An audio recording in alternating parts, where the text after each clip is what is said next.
message pour la fête des pères ou porter un message qui traite des papas, pour moi, n'est jamais chose facile.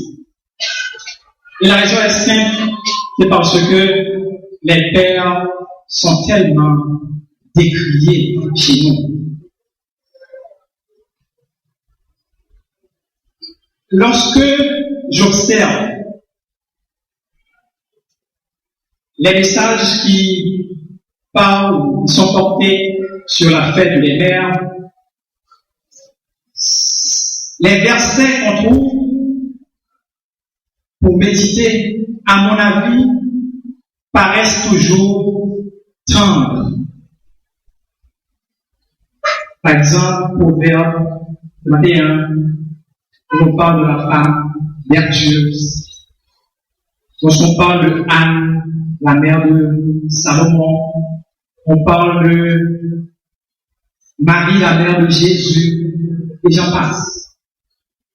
Par contre, quand on veut méditer sur la fête des pères ou sur les papas, on trouve des versets du genre « Père, n'attristez pas, n'irritez pas vos enfants, n'irritez pas. » Déjà, vous pouvez faire la différence, la tendresse et... Mais, étant donné que, malgré tout, je suis convaincu, persuadé qu'il y a des pères qui sont exemplaires. Je pense à Joseph, le père nourricier de Jésus. Je pense à Zébédée, le papa des deux disciples de Jésus, des disciples de Jésus. Et je suis convaincu aussi qu'il y en a ici ce matin. C'est donc avec joie, malgré tout, que, avec l'aide du Saint-Esprit de Dieu, nous allons réfléchir un peu sur les papas, sur les pères. Pour votre gouverne, toutefois, il dit, j'aimerais vous rappeler que la fête des pères actuelle remonte au XXe siècle. Et ceci a été initié par une dame, une américaine, du nom de Sonora Smart Dodd. Cette dame voulait souligner le mérite de son papa. Son papa qui, seul, depuis son veuvage, élevait sa fille et ses nombreux frères et sœurs. Reconnaissante, Sonora proposa une célébration comparable à celle de la fête des pères. Ainsi, en 1924, le président américain Calvin Coolidge se montra favorable à la création d'une journée nationale consacrée aux pères. Mais ce n'est que récemment, en 1966, que le président Lyndon B. Johnson l'institua officiellement en fixant la date au 3e dimanche du mois de juin. Entre-temps, l'idée a fait son chemin dans le monde. Et c'est ainsi que nous autres aussi, nous avons adopté, pour moi c'était toujours le 4e, mais le 5e dimanche, pour fêter les pères. Mais quelle fête! Quand on considère un père, on a toujours tendance à ne regarder que l'aspect autoritaire. Mais ce matin, je veux considérer avec vous d'autres aspects du père, d'autres facettes du papa. Et c'est pourquoi le titre de notre méditation de ce matin est « Qu'est-ce qu'un papa ?» ou, si vous voulez, quels sont les qualificatifs d'un papa ou d'un vrai papa. Mes frères et mes sœurs, s'il est vrai que beaucoup de papas, de par leur comportement, de par leur attitude, donnent des raisons valables pour qu'on fasse la différence entre papa et maman, pour qu'on méprise même ce jour consacré au papa, la Bible, elle, semble ne pas aller dans ce sens. La Bible semble accorder la même importance tant au père qu'à la mère.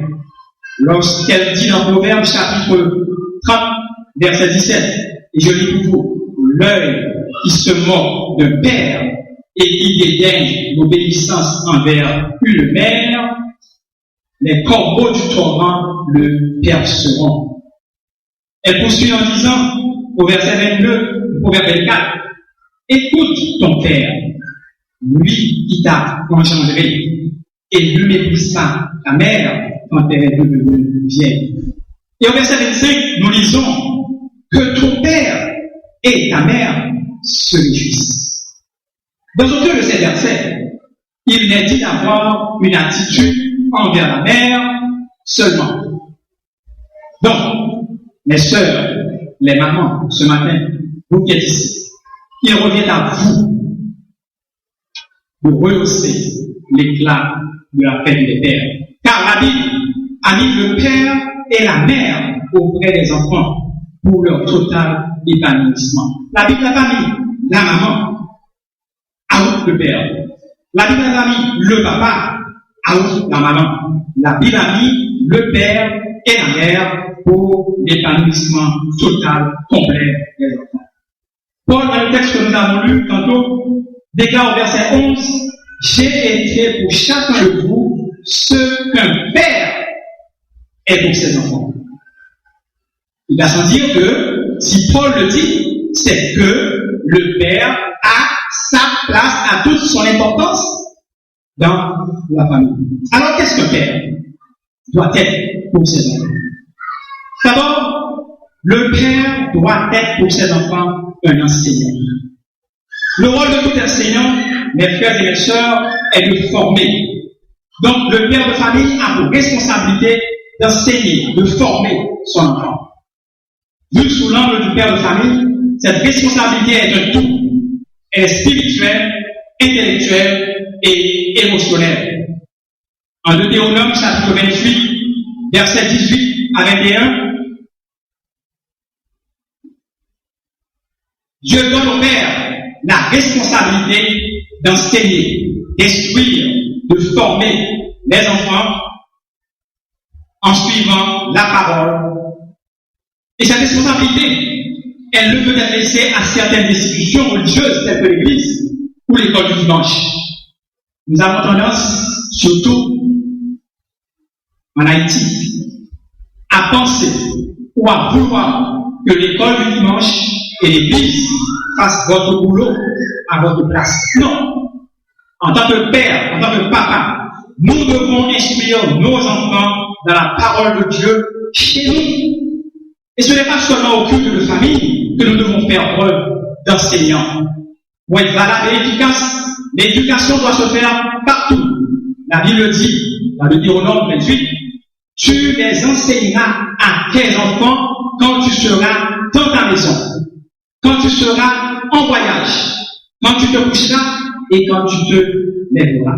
En un mot, c'est dans toute occasion que nous, papa, nous, pères de famille, nous devons enseigner à nos enfants. Et comme le Seigneur, le Père est un modèle pour sa famille, pour ses enfants. Les enfants suivent toujours l'exemple de leur papa. Et vous savez, la meilleure façon de les enseigner, les frères et les sœurs, et surtout papa, c'est de leur donner le bon exemple. N'oubliez pas que les enfants sont d'excellents observateurs. Donc le Seigneur, il reste pour nous chrétiens le modèle le plus parfait. Nous n'avons jamais vu nous donner le mauvais exemple. Au contraire, Christ nous donne l'exemple qu'il est un enseignant. Et nous le voyons chaque fois, à chaque fois, il édifie, il élève, il console, il exalte son Église. Ainsi devrions-nous être, papa, des exemples pour nos enfants. Le Père est non seulement un enseignant pour ses enfants, mais il doit être aussi un leader, un chef, une autorité. Et là, je comprends lorsque, assez souvent, on prend le Père comme quelqu'un qui dirige qui, corrige qui, a de l'autorité, qui exerce son autorité. La première idée, effectivement, qui vient à l'esprit, quand on parle de papa, c'est quelqu'un qui établit les règles, c'est quelqu'un qui corrige. Mais oui, les enfants ont besoin d'être corrigés. Les enfants ont besoin d'être disciplinés. Pour devenir les adultes responsables, ils ont besoin de discipline. Certaines fois, dommage, certains papas croient que la discipline, l'autorité suppose traitement sévère, suppose des menaces, suppose des propos blessants. Or, dans la Bible, la discipline parentale n'est pas associée à la dureté. Au contraire, elle est associée à l'amour, à l'exemple de Dieu, selon Hébreux chapitre 12. Le père, en tant que patriarche de son foyer, a la grande responsabilité de jouer son rôle de dirigeant vis-à-vis de ses enfants. Il a le devoir de contribuer à créer un foyer où l'Esprit Saint puisse demeurer. Il doit participer activement à l'établissement des règles et de la discipline familiale. Et ces règles doivent être établies sur le Seigneur. Au psaume 127, nous lisons « Si l'Éternel ne bâtit la maison ». Cela veut dire que le père de famille, il doit savoir que le foyer doit se reposer sur l'Éternel. Sinon, ce sera comme un château de cartes. Et n'importe quoi, n'importe quel vent peut le détruire. Papa, vous devez marquer le cœur de vos enfants quand ils sont petits. En étant leader, en étant l'autorité de la famille, papa, vous devez être à l'écoute de vos enfants. Nous devons les encourager dans ce qu'ils font. Avez-vous déjà vu un enseignant décourager son élève? Jamais. Le bon prof, même quand l'élève est un chrétien, l'encourage et l'aide. Alors, vous, père qui êtes ici ce matin, êtes-vous un père qui exhorte? Ou sommes-nous un père, des pères qui exhortent?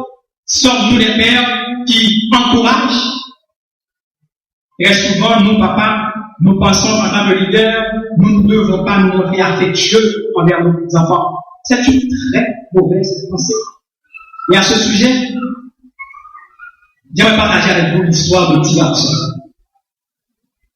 Ce petit garçon, il est resté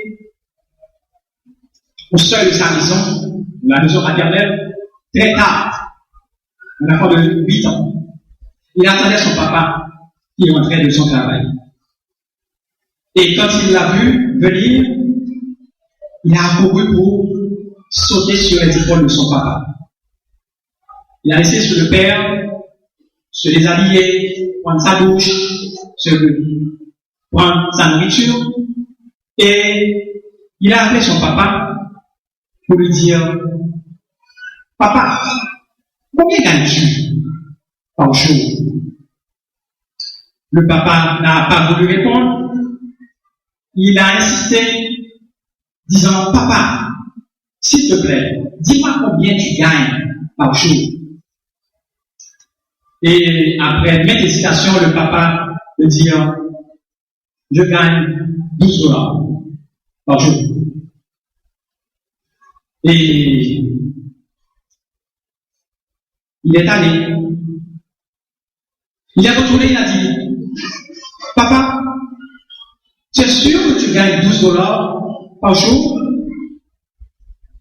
Papa a dit « Oui, je gagne 12 $ par jour. » Est-ce que tu peux me donner 6 $, s'il te plaît? Et le papa de lui dire « Mais qu'est-ce que tu vas faire avec 6 $? Un jeune, 8 ans, qu'est-ce que tu vas faire avec 6 $? Le papa ne lui a pas donné les 6 $. Il est allé, il est retourné dans sa chambre avec les larmes aux yeux. Quelques instants après, le papa s'est approché de lui dans sa chambre pour lui dire « Mon fils, pardonne-moi, j'ai été dur envers toi. Je n'étais pas tendre envers toi. Voici les 6 $. Et le fils de lui dire, non papa,